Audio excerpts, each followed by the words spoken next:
having me today. I'm really glad to be here. Thank you also for the introduction. This is actually my third time here in my school, and I really enjoy it.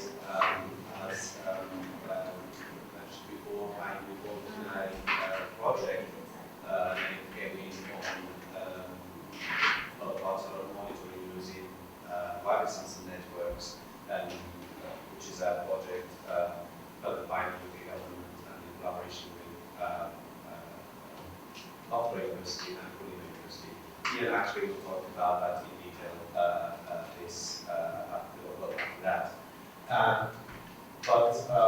So for me, I'll be mainly talking about tropical cyclones, rainfall and storm surge at the global scale.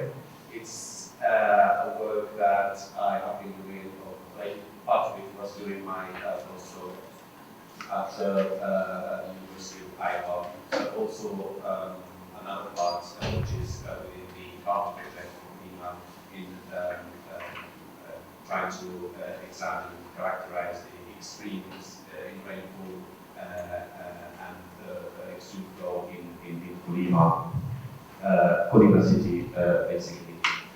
So I would like actually to thank my co-authors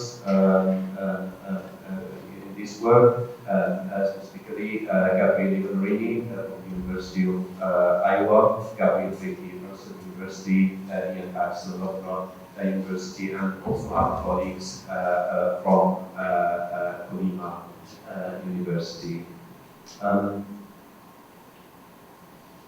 Great. Well, for the outlines of this presentation, it's straightforward. I'll be mainly talking about tropical cyclones and giving just a context on tropical cyclones, then tropical cyclones and flooding at the global scale. So basically the mapping of extreme rainfall, storm surges, and also extreme rainfall and climate, basically mainly into. And we will end up by just a case study in Colima on the extreme rainfall and extreme flow as well. Okay, so why are tropical cyclones actually that important?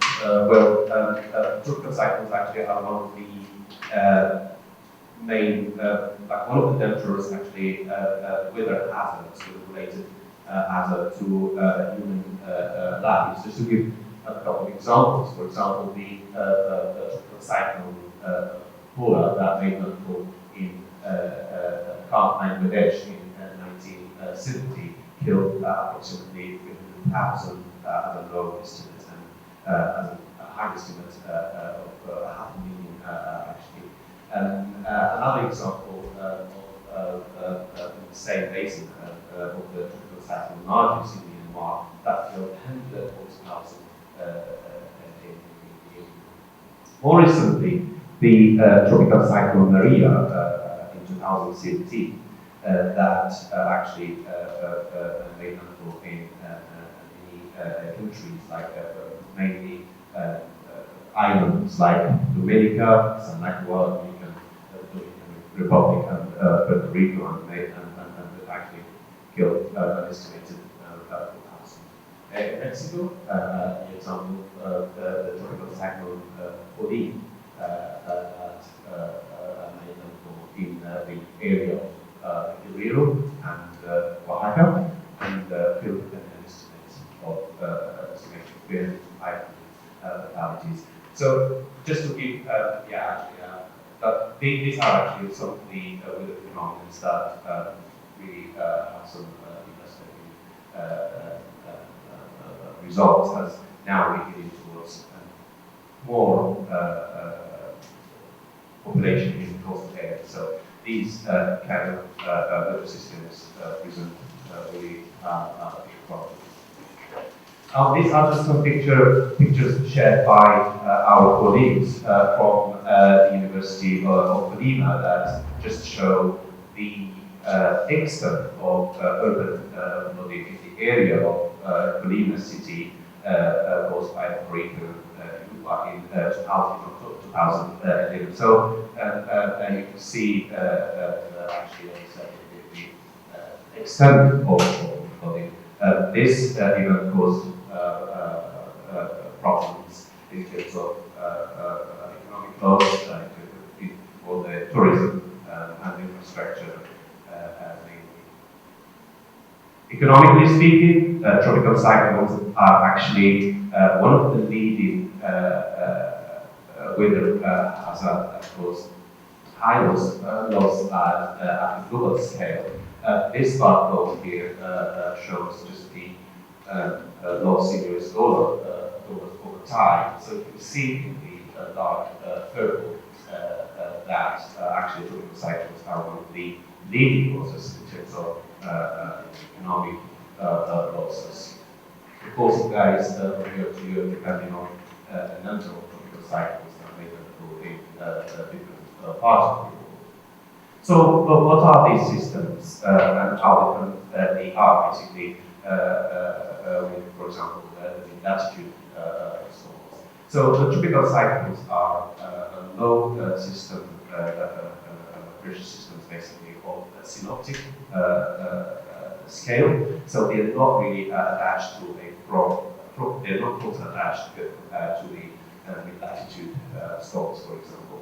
And they develop so they need warm water in the tropical and subtropical area, and generally a certain wind speed with certain consistency, and that is needed in order to become a tropical cyclone, which starts from 63 kilometers per hour. So there are, as I said, some other ingredients that are needed in order for tropical cyclones to form. So a pre-existing low disturbance, which is so basically a cluster of thunderstorm that start, and then Coriolis force that would allow these systems to rotate and keep circulating. Sufficient warm surface, so we need a certain warmth in the water, temperature of the water in the order of approximately 27 degrees with a depth of 60 meters. And also a low vertical shear with the wind shear, which is the difference of wind speed and direction vertically. So they won't allow the tropical cyclone to dissipate. So once a tropical cyclone actually is formed, so this is just an even show you basically across the section of the tropical cyclone. So the main features of tropical cyclones are the center of the circulation, or the eye of the center, which is the area of the lowest pressure, basically, surrounded by a big and high cluster of thunderstorms, and that's where the highest heavy weather occur and the high wind speed occur. And these also are surrounded by what we call rain bands, which are also sort of thunderstorms that are circulating around the eye, causing most of the rain. Generally speaking, so the eye of the tropical cyclone can vary 130 to 65 kilometers for the tropical, and the entire range of the tropical cyclone can go from 300 to 600, but some tropical cyclones can go beyond that, reach 1,000 kilometers. Tropical cyclones occur in different seasons and in different basins around the world, and they are also called, the names differ, but they are the same systems. For instance, in the North Hemisphere, tropical cyclones for the northeast Pacific. They're called hurricane, sailing from Atlantic and the sea specifically, starting from May to November. In the northwest Pacific, they're called typhoons, and the season is the same, like sailing as in the whole northern hemisphere. North Indian basin, they're called cyclones, and in the southern hemisphere, they are also called cyclones. And notice that, for example, around the equator, there is no tropical cyclone developing, and this is caused by, as I said, weak Coriolis effect that doesn't allow the development of the root shape of tropical cyclone. In terms of patterns, tropical cyclones actually, well, storm surges and heavy rain are one of the causes of tropical cyclones. And this chart here, this from the United States, it shows that 50% of the fatalities are actually caused by storm surge, followed by heavy rain and other associated hazards to rain, winds, and so on. Wind damage, and as I said, associated tornadoes. Economically speaking, most of the impacts are related to the rebuilding of the damaged infrastructure, but there are also other indirect costs, for example, cost of evacuation, impact of energy production, and so on. Okay, so part of this talk will be mainly about a study we have in the recent years of tropical cyclones and flooding at the global scale. So we basically, one of the main questions is to quantify the fractional contributions to tropical cyclones,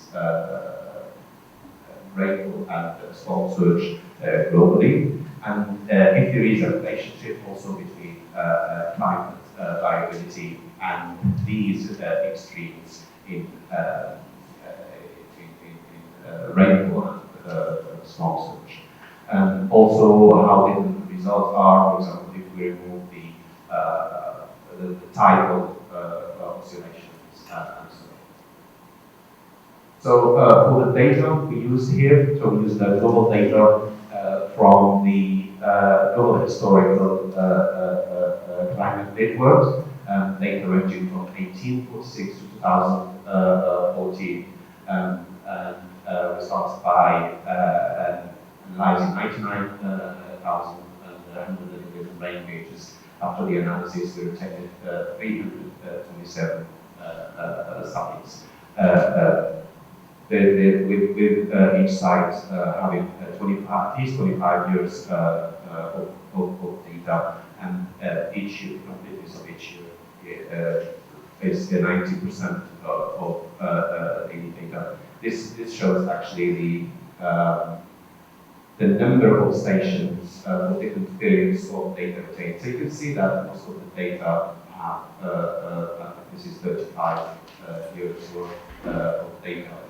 The map here just shows the retained data and the different basins used for this analysis. Same for storm surge data. So we use sea level data from the University of Hawaii sea level data. So these are hourly data. And this map shown here, so the location of the different tide gauges with colors showing the tidal range, which is calculated by the difference of the 5th and 95.5. So 0.5 and 95.5%. So you can see that like coastal areas with high tides can reach more than 6 meters, for example, here in Western Australia and around Alaska. In terms of analysis, we use different, we use the calendar year for the Northern Hemisphere, and a year is defined starting from September to oversee the northern hemisphere, and this is because of the difference of tropical cyclone seasonality. In terms of extreme rainfall criteria, so we use the Higgsfield threshold to select extreme rainfall. We use the 99th percentile of the each station rainfall distribution, and then select the rainfall experience beyond that threshold. We also use the annual maximum rainfall and storm surge. So for the tide gauge data, so a tidal measurements typically are so they contain different signals. So this is an example of a small tide as measured by tide gauge, and what we are interested in is basically to select the peak annually of the total storm tide, but also most importantly is to filter out the storm surge, and typically as I mentioned, storm tide measurement contain signals from the astronomical tide, which is caused by the gravitational forces from the moon and the sun. So we remove this signal, and also it contains the mean sea level, which is basically the mean level of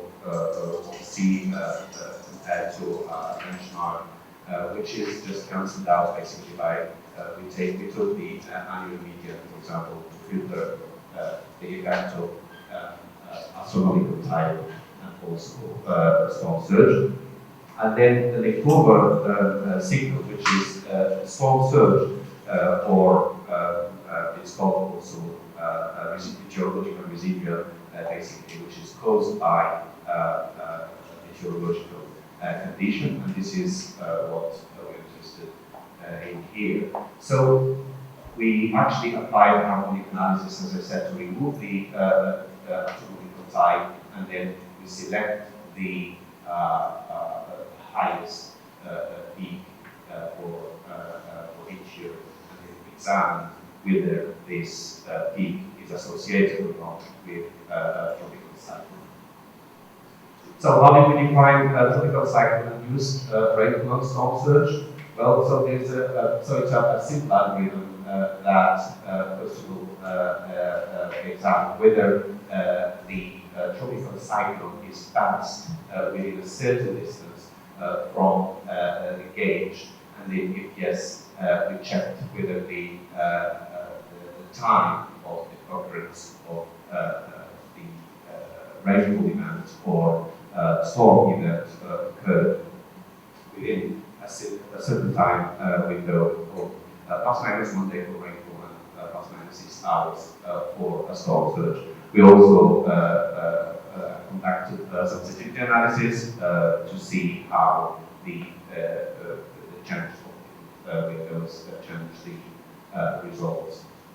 We also examined whether the tropical cyclone-induced events are actually related to climate variability, for example, in zones. So we used the logistic regression model to model the binary response of 0 and 1, which is whether a tropical cyclone is facing tropical cyclone-induced or not, and y-axis the different kinds of states. And we use the ozone regression basically to model the dependence of tropical cyclone extreme rainfall and into states. So this is an example of the result just from one tropical cyclone. This is Irene that made that actually started from August 2004, August 24 to August 30, 2011. And so it shows the accumulated rainfall from the passage of the cyclone. Now, at the global scale, so this is the global map of the tropical cyclone rainfall. So you can see that tropical cyclone-induced rainfall can exceed 400 millimeters per year in different parts of the world, specifically East Asia, North Eastern Australia, and also South America and Mexico. In terms of fractions, so this is basically the tropical cyclone rainfall over the total rainfall for every single rain. So you can see that the patterns are slightly different. So we have some areas that receive more than 40% of their rainfall actually from tropical cyclones, which can be a source of water resources. Say actually, so for example, here in Africa, California, here, so most of the rain, like more than 25% of rainfall actually coming from cyclones. At the seasonal scale, so the patterns are slightly different. So in the autumn summer here, which is the tropical cyclone season in Australia, for example, the contributions at the seasonal scale are a little bit higher, with more than 45% here of rain here in the western rainfall. And we'll say that the same pattern here through the May, April, March, April, May. But so we can see that December, January, February in Australia is the period where most of the rainfall caused by tropical cyclone. In America and Eastern Asia, so you see that contributions are pretty much same as the two different seasons of June, July, August, and September, October, November, with slightly high rainfall. I think we are coming from the period of rainfall. This rainfall is during the period of September, October, November. So these are results in working with extreme rainfall. So we can see that when it comes to extreme rainfall, tropical cyclones actually cause more extreme. So the conditions are much higher, and this is common in Western Australia, and also in areas like Southeast Eastern Asia. And it's even higher when we use the annual maximum rainfall. So you can see that tropical cyclone actually can cause more than 50%, like more than half of rainfall in some gauges around Japan, Eastern China, and also Eastern America and Eastern Australia. So we wanted to analyze how the tropical cyclone rainfall actually change as we move from the coast. So we took the different distances of rain gauges and the contribution of rainfall and see how that changed from the shoreline inland to the different inland areas. So this box plot here is for the North American and South America areas. So you can see that tropical cyclones actually reduce tropical cyclone rainfall reduce actually as we move towards inland areas, like around 600 kilometers. Whereas in Australia, tropical cyclones can still, the contribution can be high and can contribute inland to areas inland in country, and this is perhaps due to the different morphological features. For instance, the Appalachian mountain chain in America that caused the tropical cycles to quickly dissipate and dump all the rain around the areas close to the coast.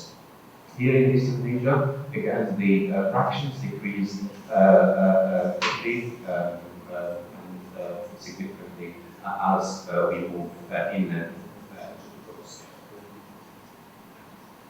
So, in terms of water level for storm surges, so this map shows the tropical cyclone contribution to the annual maximum water level. Again, same pattern unnoticed, so we have more than 65% of storm tides are actually linked to tropical cyclones, specifically here in the area of eastern China, Taiwan, Gulf of Mexico, and also the western part of Mexico. These fractions go even higher when we work only with storm surge.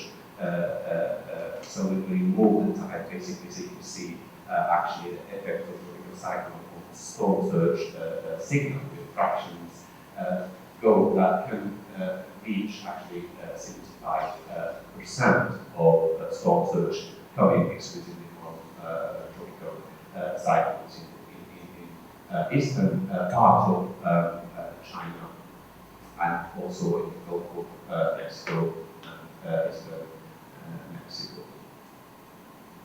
So, in terms of these tropical cyclones extremes and how they are related to the IMTA signal. So, as we said, so we use the logistic regression model to model the binary response of whether a tropical cyclone is related to storm surge or not, and the different IMTA states.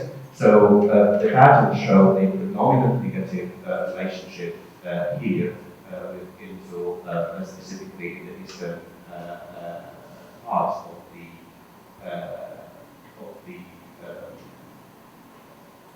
Asia, with basically with El Nino, and a high probability of having tropical cyclone induced sea level storm surges during a La Nina period, and this pattern was consistent through different seasons.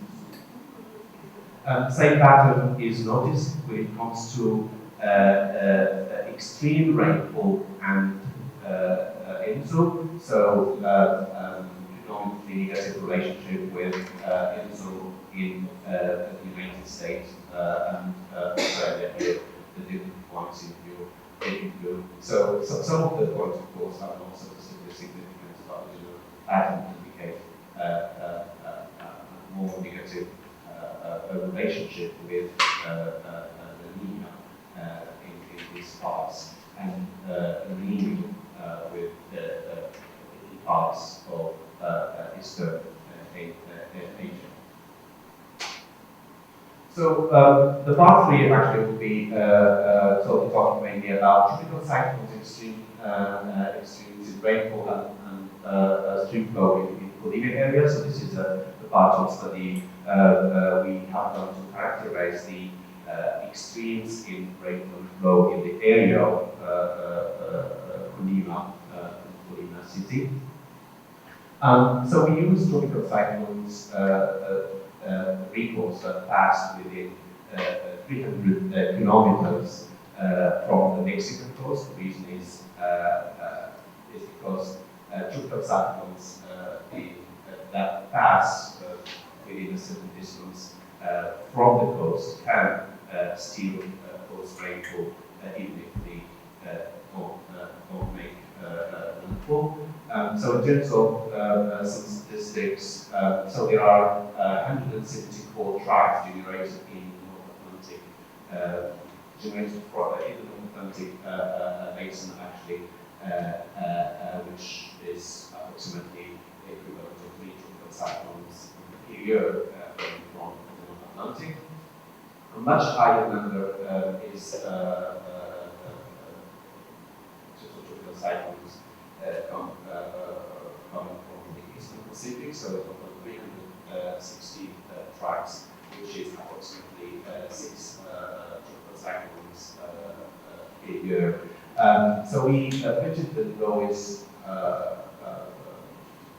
smooth, and you can see that the tropical cyclones frequency coming from the Eastern Pacific there's a tendency to an increase in the frequency, specifically in the last decade, whereas in the tropical cyclones coming from the North Atlantic basin, so there's a sort of decadal, multi-decadal fluctuations, and see there's a decrease in the last decade.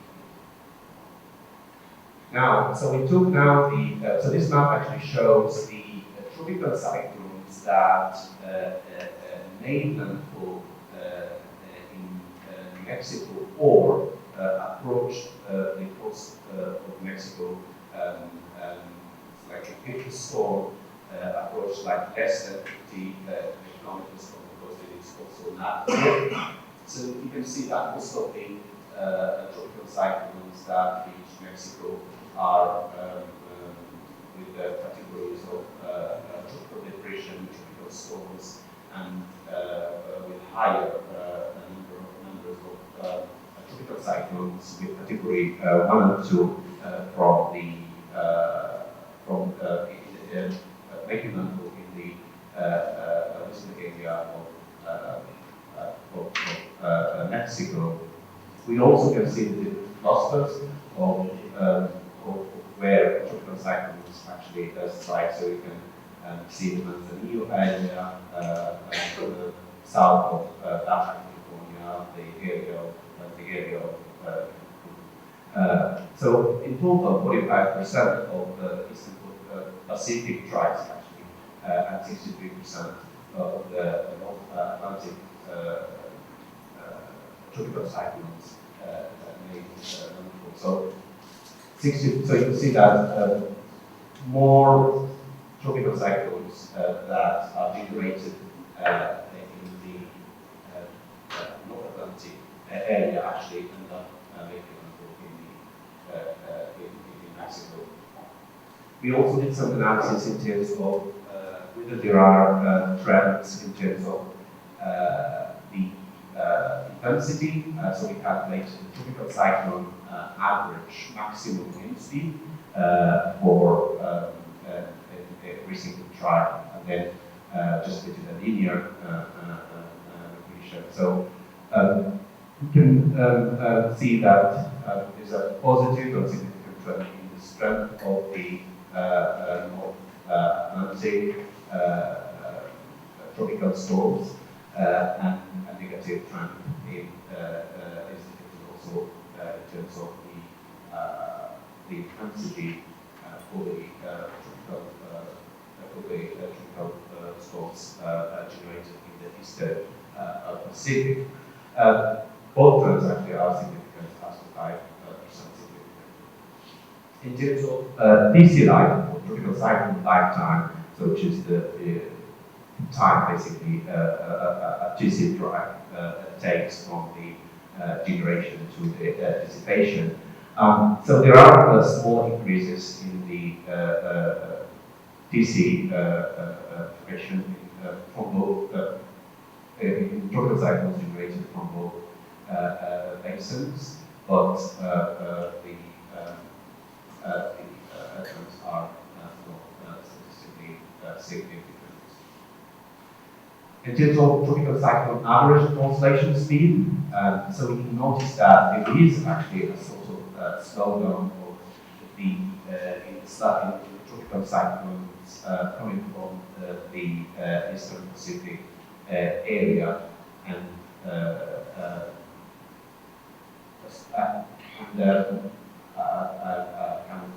decrease of statistical significance in the North Atlantic, in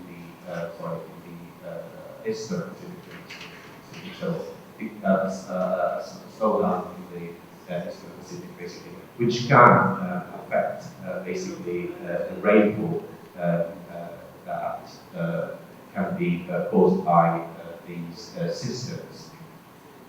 Okay, so to characterize rainfall, mainly extreme rainfall in the Colime area, so we use daily rainfall and stream flow ranging from 1970 to 2015, with a record of 25 years, more than 25 years, and 90% of it is of data each year. So this is the catchment area of Almeria for Guayana. So these are the red dots represent the flow, the gauging the flow gauges stations, and rain gauges are represented here in blue dots. So in terms of methodology and how we selected the extremes, so we used the top 1% independent flow events and the rainfall at each rain gauge. Then we define whether this rainfall event is actually tied to a tropical cyclone or not, using the same method I mentioned earlier. Then, as a third point, we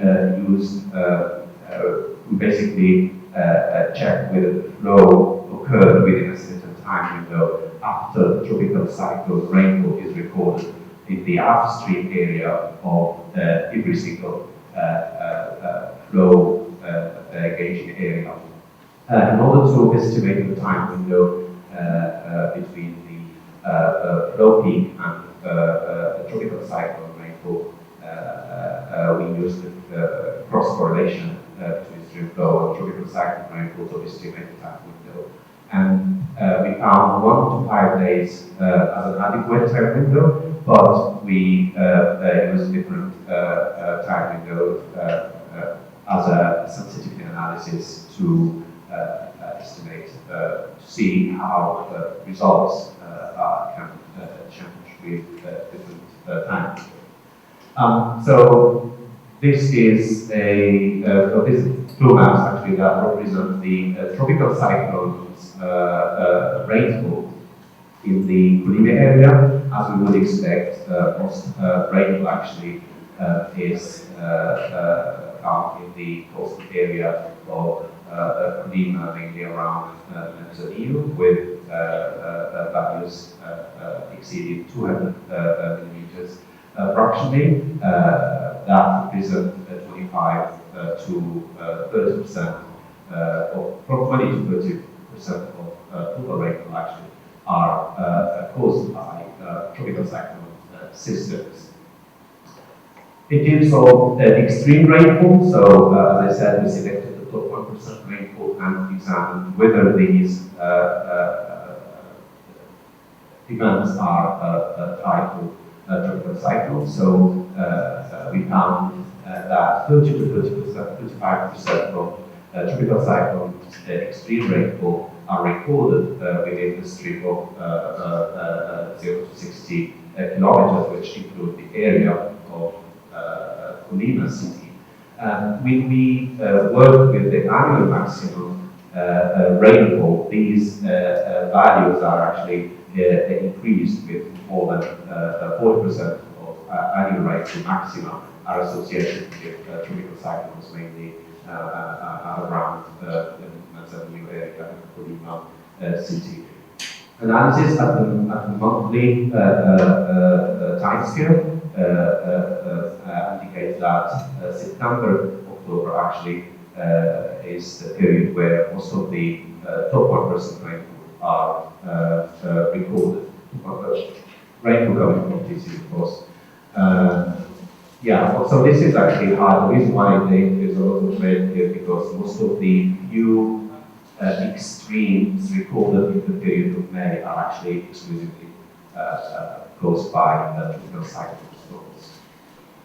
So in terms of flow, we're working with 2% flow events. So we have values around 20% of the flow events in the Colima area were associated with tropical cyclones, whereas when we select the top 20 flow events, we found that 7 out of 20 top flow peaks in Algeria catchment, and approximately 6 events that are out of 20 are caused by tropical cyclones. And this is just a bar showing if we change the time window, so we estimated 105 days as time that is required for a tropical cyclone rainfall to cause peak flow. We changed this window, we noticed that results are actually slightly changing after with increasing the time period. So from 5% on average. Yeah, oh, that's it. Thank you very much. I'll just leave that some conclusions. Thank you.